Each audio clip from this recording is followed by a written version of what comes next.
भारत माता की, भारत माता की, भारत माता की। वंदे वंदे वंदे। मां शाकंभरी की, मां शाकंभरी की, मां डाट वाली काली मैया की, डाट वाली काली मैया की। बाबा साहब, बाबा साहब, बाबा साहब। दिल्ली बागपत सहारनपुर देहरादून एक्सप्रेसवे के लोकार्पण कार्यक्रम आज आदरणीय प्रधानमंत्री जी के कर कमलों से संपन्न हो रहा है। सहारनपुर में आयोजित आज के इस समारोह में प्रदेश की माननीय राज्यपाल आदरणीय श्रीमती आनंदीबेन पटेल जी,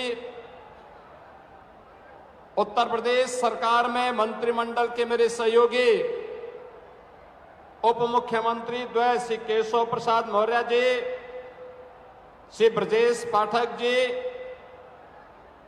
भारतीय जनता पार्टी के कर्मठ प्रदेश अध्यक्ष केंद्रीय मंत्री श्री पंकज चौधरी जी, भारतीय जनता पार्टी के संगठन महामंत्री श्री धर्मपाल जी, उत्तर प्रदेश सरकार में मंत्रिमंडल के मेरे सहयोगीगण प्रभारी मंत्री सुनील शर्मा जी, लोक निर्माण विभाग के राज्य मंत्री कुंवर ब्रजेश सिंह जी, औद्योगिक विकास के राज्य मंत्री श्री जसवंत सिंह सैनी जी, हमारे सभी माननीय जनप्रतिनिधिगण और उपस्थित उत्साह के साथ उपस्थित सहारनपुर के मेरे सभी उपस्थित बहन और भाइयों, मैं सबसे पहले उत्तर प्रदेश की 190 करोड़ की यात्रा करने वाले इस एक्सप्रेसवे में पड़ने वाले उन सभी जनपद वासियों को इस दिल्ली बागपत सहारनपुर देहरादून इकोनॉमिक कॉरिडोर के लोकार्पण के अवसर पर हृदय से बधाई देते हुए आदरणीय प्रधानमंत्री जी के प्रति आभार व्यक्त करता हूं। केंद्रीय सड़क परिवहन मंत्री माननीय नितिन गडकरी जी और एनएचएआई के सभी अन्य वरिष्ठ अधिकारियों को भी हृदय से धन्यवाद देता हूं कि उन्होंने इस क्षेत्र के आर्थिक उन्नयन के लिए एक बड़े अभियान को आगे बढ़ा करके जो दूरी पहले सहारनपुर से दिल्ली की 5 से 6 घंटे में पूरी हो पाती थी, अब यह इकोनॉमिक कॉरिडोर सहारनपुर से दिल्ली की दूरी हो या सहारनपुर से देहरादून की दूरी, इस दूरी को मात्र 2.5 घंटे में पूरा करने में मदद मिलेगी। इसके माध्यम से सहारनपुर का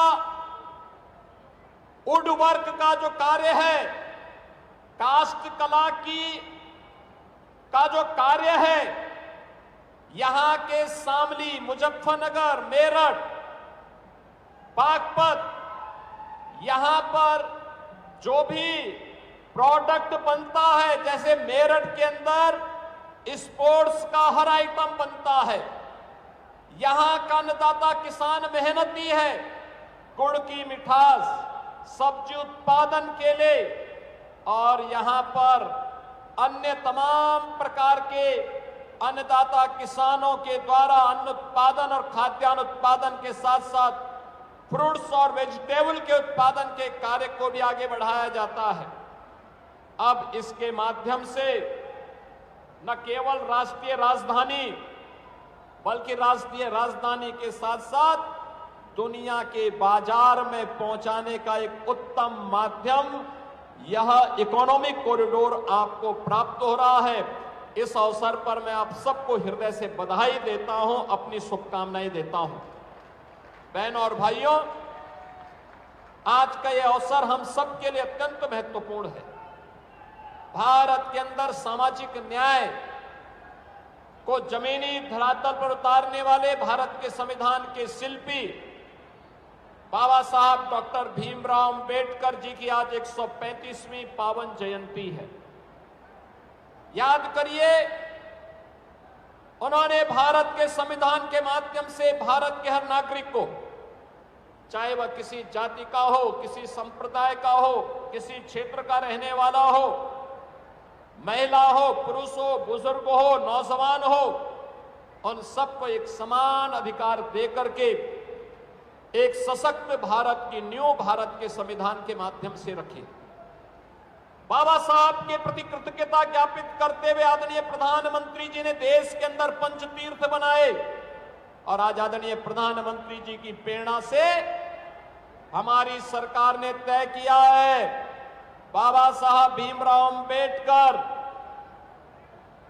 सदगुरु रविदास जी महाराज, महर्षि वाल्मीकि और सामाजिक न्याय के इन महापुरुषों की मूर्तियां जहां लगी होंगी, अगर बाउंड्री वॉल नहीं है और मूर्ति के ऊपर छत नहीं है, तो सरकार पैसा देकर के इस कार्य को पूरा करने का कार्य करके इन महापुरुषों के प्रति सम्मान का भाव रखवाएगी।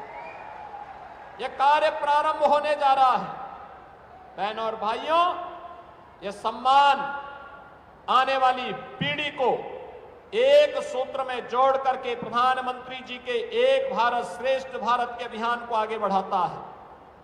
आज उत्तर प्रदेश सुरक्षा का, सुशासन का, इंफ्रास्ट्रक्चर का, रोजगार का और इन्वेस्टमेंट का एक नया केंद्र बनकर के उभरा है। डबल इंजन सरकार की ताकत क्या होती है, अगर देखना है तो डबल इंजन की सरकार की ताकत है कि अब उत्तराखंड हो या उत्तर प्रदेश या दिल्ली, अब बड़े से बड़े इंफ्रास्ट्रक्चर को लाने में कोई दुविधा नहीं। अब सहारनपुर में अपना विश्वविद्यालय मां शाकंभरी के नाम पर बन गया है। सरसावा में सिविल टर्मिनल बन रहा है, एयरपोर्ट बन रहा है। और याद करिए, अब तो सहारनपुर के किसी नौजवान की इच्छा हो कि वो फिल्मों में काम करे, तो जेवर में एयरपोर्ट भी बन गया, एशिया का सबसे बड़ा एयरपोर्ट भी बन गया और फिल्म सिटी का निर्माण भी वहां हो रहा है। यह भी एक नया क्षेत्र है कला के लिए, कलाकारों के लिए, नौजवानों के लिए अपनी प्रतिभा को समाज के सामने प्रस्तुत करने का एक माध्यम है। बहनों और भाइयों, जब विकास होता है, मैं देख रहा था मां शाकंभरी का कॉरिडोर कितना भव्य बन रहा है। नवरात्रि के ठीक पहले मैं निरीक्षण करने के लिए आया था।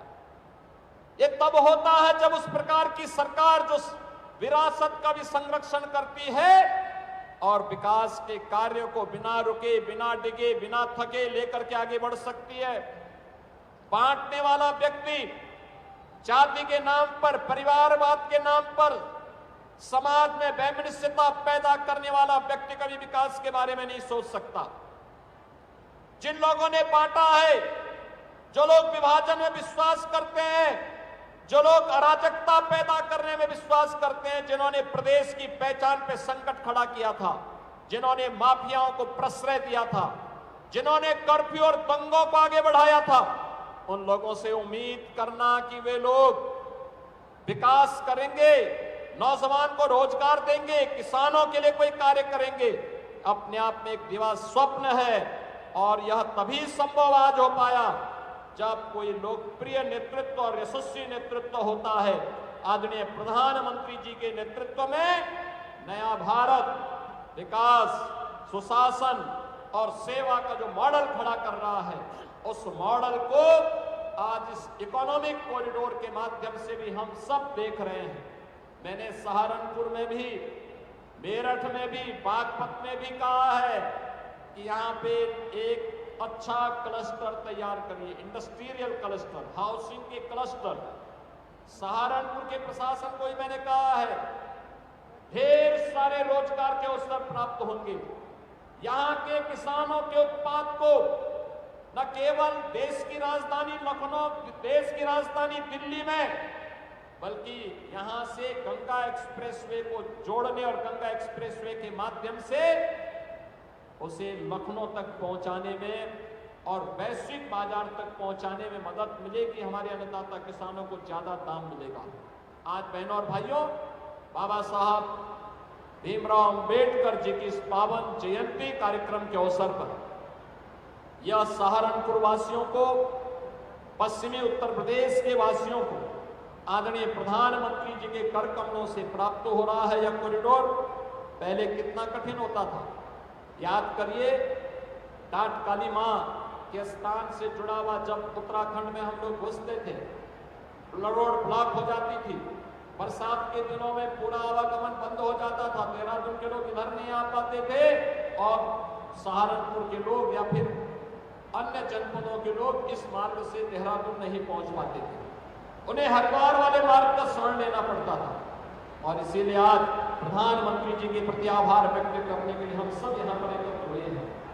मैं आप सबको इस बात के लिए धन्यवाद दूंगा कि सुबह से ही आप सभी में उत्साह है। आपने जोरदार तरीके से प्रधानमंत्री जी का स्वागत भी किया और प्रधानमंत्री जी का संबोधन सुनने के लिए आप सब यहाँ पर बैठे हुए हैं। मेरी आप सबसे अपील होगी, जब तक प्रधानमंत्री जी का भाषण पूरा नहीं होता तब तक आप लोग अपनी जगह में बैठ करके प्रधानमंत्री जी का भाषण सुनेंगे। इस विश्वास के साथ विकास की रफ्तार और विरासत का संरक्षण, ये डबल इंजन सरकार बिना रुके, बिना डगे, बिना थके निरंतर आगे बढ़ाती रहेगी। आप सबको मैं एक बार फिर से इस इकोनॉमिक कॉरिडोर के लिए हृदय से बधाई देता हूं। आदरणीय प्रधानमंत्री जी और राष्ट्रीय राजमार्ग मंत्रालय को हृदय से धन्यवाद देते हुए, अपनी वाणी को विराम देते हुए आप सबसे कहूंगा, मैं साथ बोलेंगे, जय